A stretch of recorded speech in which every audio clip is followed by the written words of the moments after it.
শিক্ষার্থীবৃন্দ, তোমাদেরকে অনেক অনেক প্রীতি আর শুভেচ্ছা জানিয়ে শুরু করছি আজকের অনলাইন ক্লাস। জেমসিন স্কুল অ্যান্ড কলেজ কর্তৃক আয়োজিত আজকের ইতিহাস অনলাইন ক্লাসে তোমাদের সবাইকে স্বাগতম। আশা করছি তোমরা সবাই ভালো আছো, সুস্থ এবং নিরাপদে আছো। আমি রাহনুমানুর, সহকারী অধ্যাপক ইতিহাস, জেমসিন school and college Kotwali, Chattogram. আজও ইতিহাস ক্লাসে তোমাদের সাথেই থাকবো। একাদশ শ্রেণীর শিক্ষার্থীরা, তোমাদের জন্য আজকে ইতিহাস প্রথম পত্রের দ্বিতীয় অধ্যায় থেকে আলোচনা করব।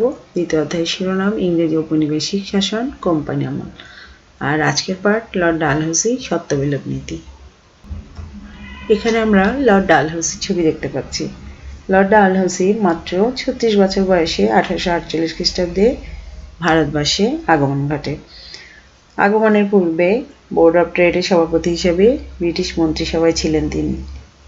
ভারতীয় উপমহাদেশে যে কজন ইংরেজ শাসক এসেছিলেন তাদের মধ্যে লর্ড ডালহৌসি ছিলেন একজন চরম প্রকৃতির, কারণ তাকে বলা হতো ঘোর সাম্রাজ্যবাদী শাসক। আর লর্ড ডালহৌসির আলোচনা শেষে আমরা আজকে যা শিখতে পারবো তা হলো লর্ড ডালহৌসি সাম্রাজ্য বিস্তার নীতি ও শাসন সংস্কার সম্পর্কে বর্ণনা করতে পারবে। সত্যবিলোপ নীতি কি তা বলতে পারবে। লর্ড ডালহৌসিকে বলা হতো ঘোর সাম্রাজ্যবাদী শাসক। তাই লর্ড ডালহৌসি সাম্রাজ্যবাদী নীতির যে উদ্দেশ্যগুলো ছিল তা হলো পাশ্চাত্য ভাবধারার শাসন প্রবর্তন ও সংস্কার দ্বারা ভারতীয়দের কল্যাণ সাধন করা।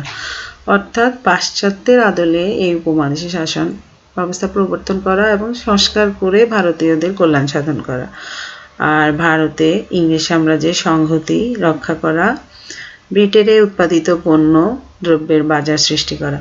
অর্থাৎ ব্রিটেনে যেসব পণ্য উৎপাদিত সেসব পণ্যের বাজার সৃষ্টি করাই কিন্তু তার সাম্রাজ্যবাদী নীতির মূল উদ্দেশ্য ছিল। আর সাম্রাজ্যবাদী নীতি সেই উদ্দেশ্য বাস্তবায়ন করতে গিয়ে, অর্থাৎ সাম্রাজ্য বিস্তার করতে গিয়ে লর্ড ডালহৌসি যেই নীতিগুলো অবলম্বন করেছেন তা হলো যুদ্ধের দ্বারা রাজ্য বিস্তার, সত্যবিলোপ নীতির প্রয়োগ দ্বারা রাজ্য দখল, অরাজকতার অভিযোগে দেশীয় রাজ্য অধিকার।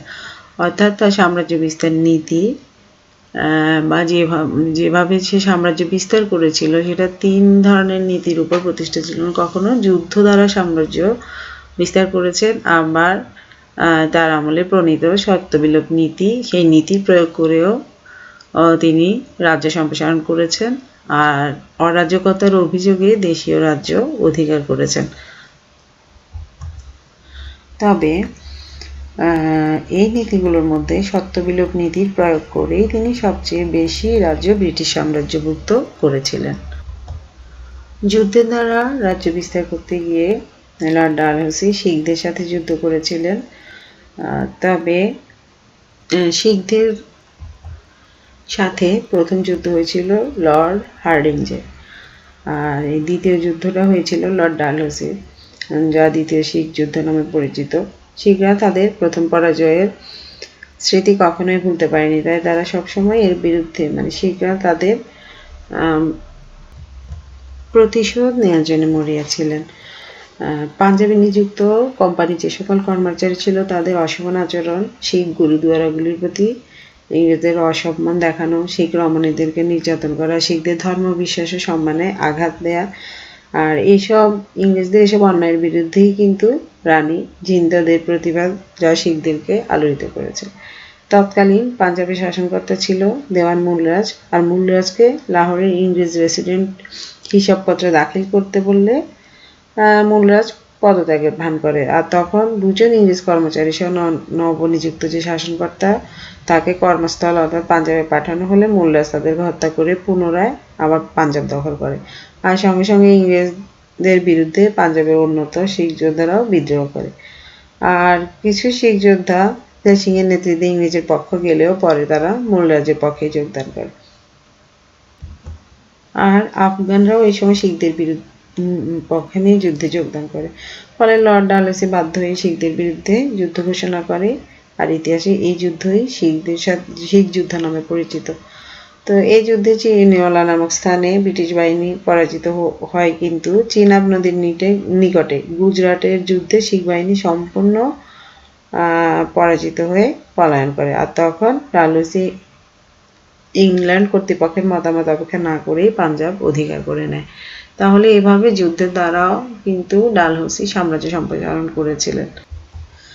এছাড়া যুদ্ধের দ্বারা লর্ড ডালহৌসি দ্বিতীয় ইঙ্গ-ব্রহ্ম যুদ্ধে বর্মীদেরকে পরাজিত করেও তাদের রাজ্য দখল করে নেয়। দ্বিতীয়ত হলো শর্ত বিলোপ নীতির প্রয়োগ দ্বারা রাজ্য দখল। লর্ড ডালহৌসির নীতি ছিল যতদূর সম্ভব ইংরেজ সাম্রাজ্যকে সম্প্রসারণ করা, আর এই জন্যই তিনি একটি পদ্ধতি উদ্ভাবন করেন যা হলো শর্ত বিলোপ নীতি।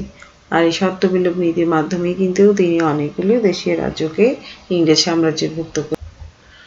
তৃতীয়ত অরাজকতার অভিযোগে দেশীয় রাজ্য অধিকার। যেমন যেসব দেশীয় রাজ্যের সাথে ইংরেজদের সদ্ভাব ছিল সেই সব রাজ্যকে নানা অজুহাতে ব্রিটিশ মানে লর্ড ডালহৌসির সময় তাদেরকে ব্রিটিশ সাম্রাজ্যের অন্তর্ভুক্ত করে নিয়েছে। লর্ড ডালহৌসির কুশাসনের অজুহাতে অযোধ্যা রাজ্যটিকেও ব্রিটিশ সাম্রাজ্যভুক্ত করেছেন। তারপর হায়দ্রাবাদের নিজাম সেনাবাহিনীর ব্যয়ভার অর্থ বহনের জন্য যে অর্থ দিতেন তা বাকি পড়ায় নিজামের নিকট থেকে বেরার প্রদেশটিও লর্ড ডালহৌসি ব্রিটিশ সাম্রাজ্যভুক্ত করেন। তো তার সবচেয়ে উল্লেখযোগ্য যে নীতি তা ছিল শর্ত বিলোপ নীতি। এবার আমরা শর্ত বিলোপ নীতি কি তা সম্পর্কে আলোচনা করব। শর্ত বিলোপ নীতি কি? শর্ত বিলোপ নীতি বলতে বোঝায় লর্ড ডালহৌসি কর্তৃক গৃহীত একটি নীতি যাতে বলা হয় কোনো রাজবংশের কোনো উত্তরাধিকার না থাকলে রাজার মৃত্যুর পর উক্ত রাজ্য ব্রিটিশ সাম্রাজ্যভুক্ত হবে। শর্ত বিলোপ নীতি অনুযায়ী ব্রিটিশদের আশ্রিত যে কোনো দেশীয় রাজ্যের রাজা মারা গেলে এবং তার রাজবংশের কোনো উত্তরাধিকার না থাকলে সেই রাজ্য সরাসরি ব্রিটিশ সাম্রাজ্যভুক্ত হবেন। এই নীতিতে দত্তক বা পালিত পুত্রের অধিকারকে স্বীকৃতি দেওয়া হয়নি।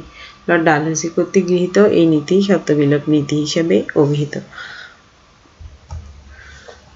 অর্থাৎ শর্ত বিলোপ নীতি বলতে বোঝায় লর্ড ডালহৌসি কর্তৃক গৃহীত একটি নীতি যাতে বলা হয়েছে কোনো রাজবংশের অর্থাৎ দেশীয় কোনো রাজবংশের কোনো রাজা যদি উত্তরাধিকার না রেখে মৃত্যুবরণ করে তখন ওই রাজ্যটি সরাসরি ব্রিটিশ সাম্রাজ্যভুক্ত হবে। অর্থাৎ কোনো রাজা উত্তরাধিকার অর্থাৎ পুত্র সন্তান যদি না থাকে তাহলে ও রাজার মৃত্যুর পর ওই রাজ্য সরাসরি ইংরেজ সাম্রাজ্যভুক্ত হবে। আর শর্ত বিলোপ নীতি অনুযায়ী ব্রিটিশদের আশ্রিত কোনো দেশীয় রাজ্য অর্থাৎ যে রাজ্যগুলির সাথে ব্রিটিশদের সদ্ভাব বা আগে আমরা দেখেছি যে অধীনতামূলক মিত্রতার নীতি দ্বারাও কিন্তু অনেকগুলি রাজ্য ব্রিটিশদের আশ্রিত হয়েছে। তো সেখানে যখন রাজারা মারা গেছে বা মারা গেলে আইনটা এরকম ছিল যে রাজা মারা গেলে তার রাজবংশের কোনো উত্তরাধিকার না থাকলে সেই রাজ্য সরাসরি ব্রিটিশ সাম্রাজ্যভুক্ত হবে। আর এই নীতিতে দত্তক বা পালিত পুত্র, সেখানে রাজা কিন্তু কোনো দত্তক বা পালিত পুত্র বা যদি কোনো পুত্রকে দত্তক নেয় তাহলে সে কিন্তু উত্তরাধিকারী হিসেবে স্বীকৃত হবে না। এই স্বীকৃতি কিন্তু তাকে দেয়া হয়নি। তো লর্ড ডালহৌসি কর্তৃক এই নীতি প্রয়োগ করেও কিন্তু সে অনেকগুলি সাম্রাজ্য ব্রিটিশ সাম্রাজ্যভুক্ত করেছে। আর এই নীতিটাকেই শর্ত বিলোপ নীতি বলে, অর্থাৎ অধিকার বিলোপ হওয়ার নীতি। ঘটনাক্রমে লর্ড ডালহৌসির শাসনের সময় কিন্তু কয়েকটি রাজ্যের রাজা অপুত্রক অবস্থায় মারা যায়। ফলে লর্ড ডালহৌসি তার শর্ত বিলোপ নীতি প্রয়োগ করে এসব রাজ্য ব্রিটিশ সাম্রাজ্যভুক্ত করেছেন। যেমন 1848 খ্রিস্টাব্দে সাতারা রাজ্যের রাজা মারা গেলে দত্তক পুত্রের দাবি অস্বীকার করে লর্ড ডালহৌসি রাজ্যটিকে ব্রিটিশ সাম্রাজ্যভুক্ত করেছে। 1850 খ্রিস্টাব্দে সম্বলপুরের রাজা অপুত্রক অবস্থায় মারা গেলে সেই রাজ্য ব্রিটিশ সাম্রাজ্যভুক্ত হয়। এরপর 1853 খ্রিস্টাব্দে নাগপুরের ভোঁসলে রাজবংশের শেষ রাজা অপুত্রক অবস্থায় মারা গেলে লর্ড ডালহৌসি নাগপুরও ব্রিটিশ সাম্রাজ্যভুক্ত করেছে। তাহলে এইভাবে লর্ড ডালহৌসি তার সাম্রাজ্যের সীমানা বৃদ্ধি করেছিলেন। আর এই নীতি প্রয়োগ করে তিনি ইংরেজদের প্রদত্ত দেশীয় রাজন্যবর্গের ভাতা খেতাব এগুলিও বন্ধ করেছিলেন। এতক্ষণ আমরা পড়েছিলাম লর্ড ডালহৌসি কি প্রক্রিয়া তার সাম্রাজ্য সম্প্রসারণ করেছে। এবার আমরা আলোচনা করব লর্ড ডালহৌসির সংস্কারমূলক কাজসমূহ, অর্থাৎ লর্ড ডালহৌসি সাম্রাজ্য বিস্তার ছাড়াও কিন্তু এই উপমহাদেশে যে কাজগুলো করেছেন সেগুলো সম্পর্কে। প্রথমত আসি সমাজ সংস্কার নিয়ে। সমাজ সংস্কারের ক্ষেত্রে লর্ড ডালহৌসি মাত্র 8 বছরের মধ্যে বহু সংস্কার প্রবর্তন করে ভারতে আধুনিক যুগের সূচনা করেছে। যেমন বিধবা বিবাহ আইন পাশ করে তিনি হিন্দু বিধবা মেয়ের বিয়েকে আইনসঙ্গত করেছেন। এ বিষয়ে তিনি পণ্ডিত ঈশ্বরচন্দ্র বিদ্যাসাগরের সাহায্য নিয়েছিলেন, বা ঈশ্বরচন্দ্র বিদ্যাসাগর ডালহৌসিকে এ ব্যাপারে সাহায্য করেছে। ডালহৌসি এমন একটি আইন পাশ করে যাতে ধর্মান্তরিত হলেও এদেশীয়রা যাতে তাদের পৈতৃক সম্পত্তি ভোগ করতে পারে সেই ব্যবস্থাও করেন। এছাড়া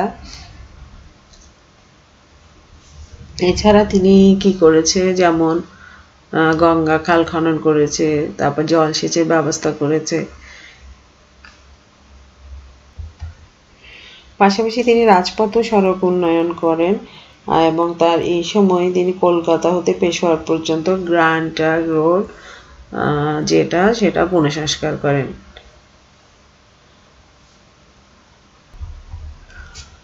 তারপর প্রযুক্তির প্রবর্তনের মধ্যে আমরা দেখতে পাই যে টেলিগ্রাফ, পেনি পোস্টকার্ড ব্যবস্থা তিনি চালু করেন। এখানে টেলিগ্রাফ বানানটা একটু ভুল আছে, করতে হবে টেলিগ্রাফ, পেনি পোস্টকার্ড এইসব ব্যবস্থা উনি চালু করেছেন। লর্ড ডালহৌসিকে ভারতের তার বিভাগের জন্মদাতা বলা হয়ে থাকে, কারণ তার শাসনামলে বৈদ্যুতিক টেলিগ্রাফ লাইনের দ্বারা কলকাতা, পেশোয়ার, বোম্বাই ও মাদ্রাজের সঙ্গে সংযুক্ত করা হয়। ফলে বৈদ্যুতিক তারের দ্বারা সংবাদ আদান প্রদান অতি সহজ হয়ে ওঠে এবং এই ব্যবস্থা যোগাযোগ ক্ষেত্রে এক বৈপ্লবিক পরিবর্তন সৃষ্টি করে। তারপর তার সময়কালে বৈদ্যুতিক তারে দ্রুত সংবাদ প্রেরণ ব্রিটিশ কর্তৃপক্ষ বিশেষ সুবিধা লাভ করে। এছাড়া ডালহৌসিকে ভারতীয় রেলপথের জনকও বলা হয়ে থাকে, কেননা ভারতে রেলপথ নির্মাণের জন্য তিনি যে বিখ্যাত রেলপথ স্মারকলিপি সেটা রচনা করেন। আর এই স্মারকলিপিতে ভারতের ভবিষ্যতে রেলপথ নির্মাণের নীল নকশাও বলা হয়ে থাকে। আর তার শাসন আমলে রেল ব্যবস্থার অভূতপূর্ব উন্নতিও কিন্তু ঘটে। শাসন সংস্কার। লর্ড ডালহৌসি তার কাজের সুবিধার জন্য কিছু সংস্কার সাধন করেন শাসন ক্ষেত্রে। এই লক্ষ্যে তিনি গভর্নর জেনারেলের কাজের চাপ কমাতে বাংলায় একজন লেফটেন্যান্ট গভর্নর নিযুক্ত করেন। তারপর তিনি সমগ্র ভারতবর্ষকে বিভিন্ন জেলায় ভাগ করেন। আবার এই জন্য কর্মচারীদের দায়িত্ব কর্তব্য বেড়ে যায়। শাসন ব্যবস্থাকে গতিময় করতে তিনি বেসামরিক কর্মচারীদের জন্য বিভাগীয় প্রশিক্ষণেরও ব্যবস্থা গ্রহণ করেন। এছাড়া তিনি বার্ষিক সংবাদ সংগ্রহের ব্যবস্থা প্রবর্তন করেন। আবার তৎকালীন সময় ভারতীয় সেনাবাহিনীর মধ্যে একটি অযৌক্তিক কুসংস্কার বিদ্যমান ছিল, যেমন তারা সমুদ্র পাড়ি দিয়ে দেয়াকে তাদের জাতিগত পবিত্রতা বিনাশের কারণ হিসেবে বিবেচনা করত। আর লর্ড ডালহৌসি এই ভারতীয়দের থেকে কুসংস্কার দূর করার জন্য কিন্তু কিছু ব্যবস্থা নেন। তিনি প্রতিটি সুস্থ সবল মানুষের জন্য সামরিক প্রশিক্ষণের ব্যবস্থা করেন, যাতে পরবর্তীতে তারা সামরিক বাহিনীতে যোগ দিতে পারে। আর সেই সময় বাংলার সেনাদের সামরিক অদক্ষতা দেখে ডালহৌসি তার জন্য এই ব্যবস্থা গ্রহণ করেছিলেন। শিক্ষা সংস্কার। এই উপমহাদেশে পাশ্চাত্য শিক্ষা বিস্তারে লর্ড ডালহৌসি বিশেষ ভূমিকা রাখেন। আর এই উপমহাদেশে পাশ্চাত্য শিক্ষা প্রবর্তনের জন্য তিনি ডাইরেক্টর সভাকে অধিক পরিমাণ অর্থ ভারতীয়দের শিক্ষার জন্য ব্যয় করার জন্য অনুরোধ করেছিলেন। উত্তর পশ্চিম সীমান্ত প্রদেশের সুযোগ্য গভর্নর জেমস টমসনের পরিকল্পনা অনুযায়ী লর্ড ডালহৌসি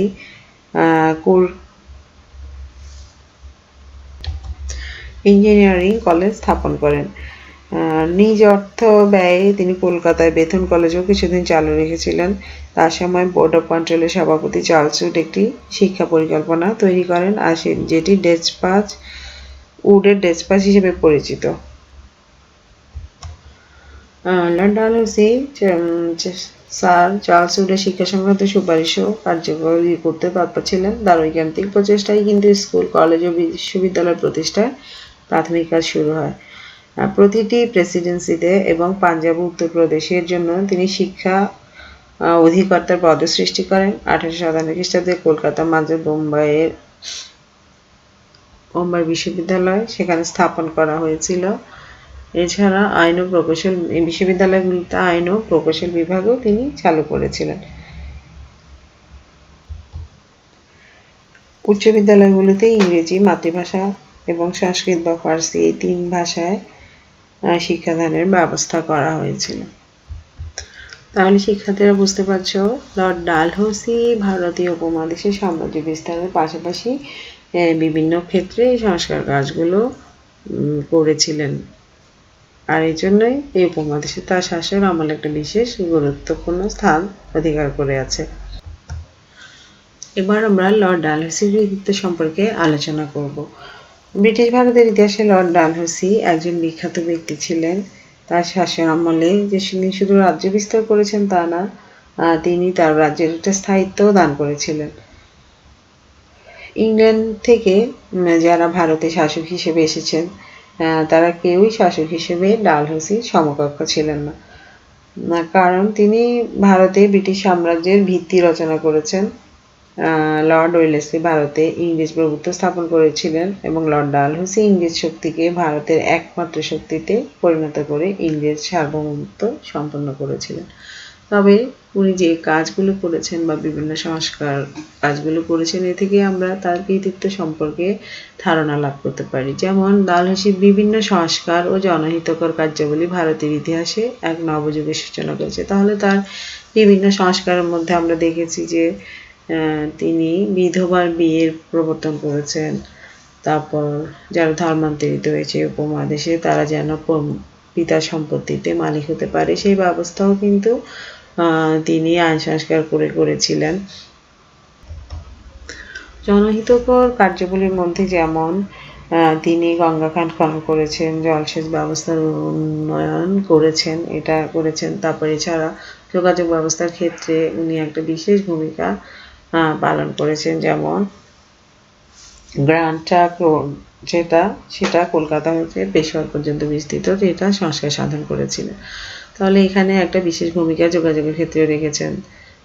সমাজ সংস্কারক যেটা আমরা বলেছি, সমাজ সংস্কারকে অবশ্যই যে বিধবা বিয়ে প্রবর্তন করেছে সেটা অবশ্যই প্রশংসার দাবিদার, কারণ এর আগে হিন্দু বিধবা মেয়েদের বিয়ে করতে পারত না। আর এ ব্যাপারে তিনি সর্বাত্মক সহযোগিতা নিয়েছেন ঈশ্বরচন্দ্র বিদ্যাসাগরের কাছ থেকে। তারপর তিনি শাসন সংস্কারের ক্ষেত্রে আমরা দেখলাম শাসন কার্যের সুষ্ঠু পরিচালনার জন্য জেলা গঠন করেছেন। জেলা গঠনটাও তার একটা কৃতিত্বের স্বাক্ষর বহন করে। এছাড়া যেমন গভর্নর জেনারেলের কাজের চাপ কমানোর জন্য তিনি একজন লেফটেন্যান্ট গভর্নর জেনারেল নিযুক্ত করেছেন। তারপর তার সময় যে কোম্পানির বিভিন্ন উচ্চপদস্থ কর্মচারী নিয়োগের সময় কিন্তু সবসময় প্রতিযোগিতামূলক পরীক্ষা গ্রহণ করা হতো। এভাবেই কিন্তু ভারতীয় সিভিল সার্ভিসের ভিত্তি তার সময় স্থাপিত হয়েছে। তারপর যেসব নতুন রাজ্য তার শাসনকালীন সময়ে কোম্পানির অধিকারভুক্ত হয় সেগুলোর উপরও কেন্দ্রীয় কর্তৃত্ব স্থাপন করেছিলেন উনি। তারপর শিক্ষাক্ষেত্রে যদি আলোচনা করি তাহলে ভারতে পাশ্চাত্য শিক্ষা বিস্তারে তিনি অমর কীর্তির স্বাক্ষর রেখেছেন। যেমন এই উপমহাদেশে পাশ্চাত্য শিক্ষার ব্যয়ের জন্য কিন্তু অর্থ বরাদ্দ করেছিলেন। তারপর স্যার চার্লস উডের যে শিক্ষা সংক্রান্ত সুপারিশ ছিল সেগুলো বাস্তবায়নের জন্য তিনি কিন্তু তৎপর ছিলেন। তার ঐকান্তিক প্রচেষ্টায় কিন্তু এই উপমহাদেশে স্কুল, কলেজ, বিশ্ববিদ্যালয় প্রতিষ্ঠার প্রাথমিক কাজগুলো শুরু হয়েছে।